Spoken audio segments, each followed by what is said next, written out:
Hello दोस्तों, आप सभी का स्वागत है और ये ट्रेन आपको लेकर जाने वाली है एनिमे की दुनिया में। तो इस एपिसोड की स्टार्टिंग लीन को दिखाने से होती है, जिस पर पिछले एपिसोड में काउंसलर ने कब्जा कर लिया था। और फिर काउंसलर उसकी मेमोरी स्कैन करता है, जिससे उसे पता चलता है कि वो सून थी जिसने उसकी रिंग का यूज करके बेकार सी स्वॉर्ड बनाई। इसीलिए वो अगली रात सून से रिवेंज लेने का डिसाइड करता है। तभी सीन कट होता है और हमें एक लड़की दिखाई जाती है। वो अपने क्रश को किसी किस्म की पोटली दे रही होती है। दरअसल गाइस, इस एनीमे में बताया गया है कि जब भी कोई लड़का या फिर लड़की अपने क्रश को अपने हाथों से बनाई हुई पोटली देते हैं, तब उनकी हर विश पूरी हो जाती है और वो दोनों रिलेशन में आते हैं।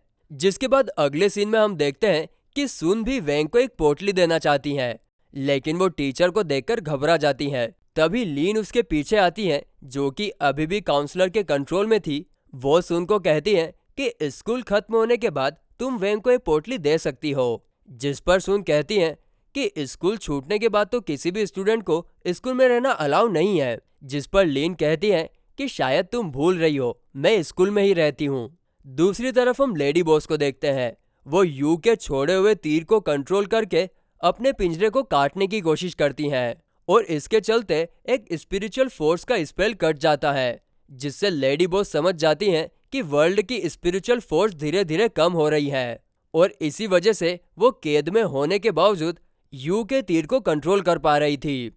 तो इस तरफ जब क्लास में चेन, गुओ और वेंग बैठकर बातें कर रहे थे, तभी वो कुछ लड़कियों को मिरर ऑफ मून ब्रिज के बारे में बात करते हुए देखते हैं, जिसे सुनकर चेन को कुछ समझ नहीं आता कि ये मिरर ऑफ ब्रिज क्या है। जिस पर गुओ उसे समझाता है कि मिरर ऑफ मून ब्राइट 4 अनोखी स्टोरीज में से एक है।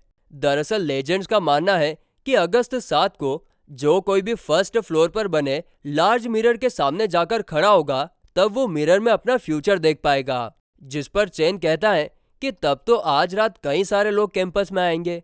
कि इस पर गुओ कहता है कि नहीं, क्योंकि कुछ सीनियर गर्ल्स का मानना है कि इस रात कैंपस में काफी सुपर नेचुरल्स एक्टिविटीज होती हैं, जैसे कि लड़की की चीखें सुनाई देना, किसी के गाना गाने की आवाज आना, टॉयलेट में से एक हाथ बाहर आना, वगैरह वगैरह।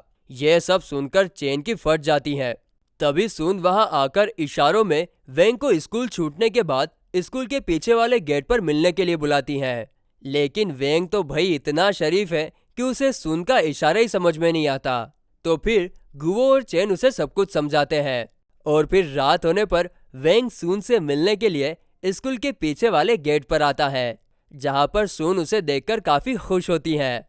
लेकिन तभी वो पीछे से चेन और गुओ को भी आता हुआ देखती है। वो लोग सून को बताते हैं कि वेंग को डर लग रहा था, इसीलिए हम दोनों उसके साथ आ गए। तुम्हें कोई प्रॉब्लम तो नहीं? इस पर सून कहती है नहीं, कोई प्रॉब्लम नहीं। लेकिन मन ही मन वो उन दोनों पर चिल्ला रही थी कि अब मैं वेंग को पोटली कैसे दूंगी। आगे जब वे चारों स्कूल में घूम रहे थे, तभी म्याऊ चेन एक बिल्ली की आवाज से डर जाता है, जिसे देखकर गुओ उसका मजाक उड़ाता है। ले, बिल्ली से डर गया। तो फिर चेन जोश में आ जाता है और अकेले ही आगे निकल जाता है कि अब मैं टीम को लीड करूंगा। लेकिन जल्द ही वो लीन को अचानक से अपने सामने देखकर डर के मारे वेंग के पैरों को पकड़ लेता है, जिस पर गुओ उसका एक बार फिर से मजाक उड़ाता है। वाह रे डरपोक। तो दूसरी तरफ यू की तीर की मदद से लेडी बॉस अपने आप को छुड़ाने में कामयाब हो जाती है, जिसकी खुशी में वो जोर जोर से डरावनी हंसी हंसने लगती है और उसकी ऐसी डरावनी हंसी सुनकर इधर सब लोगों की फटकर 64 हो जाती है। आगे हम लेडी बॉस को देखते हैं कि वो क्लास 60 के सुप्रीम जेल से पानी के थ्रू भागने का डिसाइड करती हैं। वहीं अगले सीन में जब गुओ और चेन टॉयलेट करके वॉशरूम से बाहर निकल रहे थे, तभी उन्हें वॉशरूम के कमोड में से डरावनी आवाज सुनाई देती है, जिसे सुनकर दोनों काफी ज्यादा डरने लगते हैं। लेकिन फिर भी गुओ हिम्मत करके चेक करने के लिए जाता है और जैसे ही वो गेट ओपन करता है, कमोड में से ढेर सारा पानी उसकी तरफ आता है, जिसे देखकर चेन तो मौके पर ही बेहोश हो जाता है। लेकिन गुओ अभी भी होश में था। लेकिन जल्द ही वो कमोड में से किसी का हाथ बाहर निकलते हुए देखता है। तभी सीन कट होता है वेंग और सून की तरफ। उन्हें गुओ की चिल्लाने की आवाज सुनाई देती है, इसीलिए वे लोग उस तरफ जाते हैं जहां पर चेन बेहोश पड़ा हुआ था। जस्ट देन वेंग लेडी बॉस को कमोड में से बाहर निकलते हुए देखता है, जो कि बड़ी मशक्कत से बाहर आ रही थी, मगर उसके पूरी तरह से बाहर आने से पहले ही वेंग उसे फ्लश कर देता है, जिसके कारण लेडी बॉस सीधे टीचर वेंग और यू के सीक्रेट रूम में पहुंच जाती है, जहां पर उसे एक लिफ्ट दिखती है। इसके बाद ये तीनों गुवो और चेन को एक जगह पर लेटाकर उनके होश में आने का इंतजार करते हैं।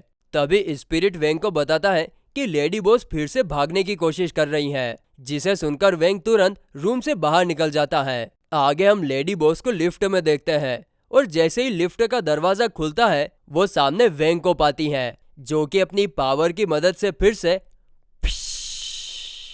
उसे लिफ्ट के नीचे भेज देता है, जिससे लिफ्ट के अंदर एक बड़ा होल हो जाता है। और अब तक वहां पर सून और लीन भी आ चुकी थी, जिसके थोड़ी देर बाद लीन वॉशरूम का बहाना बनाकर दूसरी तरफ चली जाती है, ताकि सून वेंग के साथ अकेली मिरर ऑफ मून ब्रिज के पास जाए। और ये बात वेंग और स्पिरिट काफी अच्छे से जानते थे कि काउंसलर ने लीन पर कब्जा कर लिया है। इसके बाद हम काउंसलर यानी लीन को बात करते हुए सुनते हैं कि वो सून को अपने साथ डेमन वर्ल्ड में लेकर जाना चाहता है, क्योंकि सून के पूर्वजों ने डेमन वर्ल्ड के कई डेमन्स को मारा था, जिसका बदला वो सून को डेमन वर्ल्ड में ले जाकर लेना चाहता है। और ये सब वो मिरर ऑफ मून ब्रिज के जरिए करने वाला है, जो कि आधी रात होने पर सीधे डेमन वर्ल्ड से कनेक्ट हो जाएगा। इस तरफ लेडी बॉस जैसे तैसे करके बाहर आ गई थी। वो सून और वेंग को जाता हुआ देखकर सून को एक बार फिर मारने का डिसाइड करती हैं। वहीं अगले सीन में हम वेंग और सून को मिरर ऑफ मून ब्रिज के सामने देखते हैं, जहां पर सून वेंग को अपनी दिल की बात बता ही रही थी। तभी वेंग लेडी बॉस को स्टेचू के पीछे देखता है। आगे सून वेंग को पोटली देने ही वाली थी कि तभी कोई वेंग को एक जोरदार पंच मारकर दूर फेंक देता है, जो कि असल में लीन थी।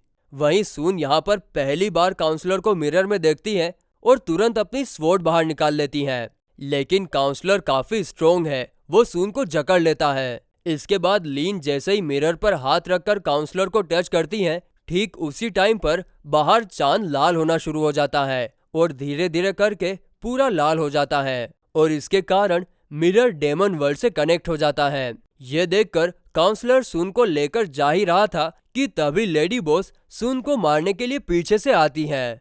तो सीन ये है कि आगे काउंसलर, पीछे लेडी बॉस और बीच में सून। मगर इससे पहले कि लेडी बॉस सून को अपने पंच से मार पाती, अपना हीरो वेंग स्पीड से आकर सून को बीच में से निकाल कर ले जाता है, और जो पंच लेडी बॉस सून को मारने वाली थी, वो पंच सीधा काउंसलर पर जाकर पड़ता है, जिसके कारण लीन की बॉडी में से काउंसलर बाहर निकलकर सीधा डेमन वर्ल्ड में चला जाता है। इससे मिरर भी चकनाचूर हो जाता है और रेड मून वापस नॉर्मल हो जाता है। इसके बाद वेंग लेडी बॉस को एक जोरदार पंच मारता है, जिससे लेडी बॉस दूर जाकर गिरती है। वहीं एपिसोड के आखिर में हम देखते हैं कि वेंग सून की पोटली को लेकर उसका प्रपोजल एक्सेप्ट कर लेता है, जिससे हम उसके चेहरे पर एक स्माइल देख पाते हैं। और फिर गाइस, इसी के साथ ये एपिसोड एंड हो जाता है।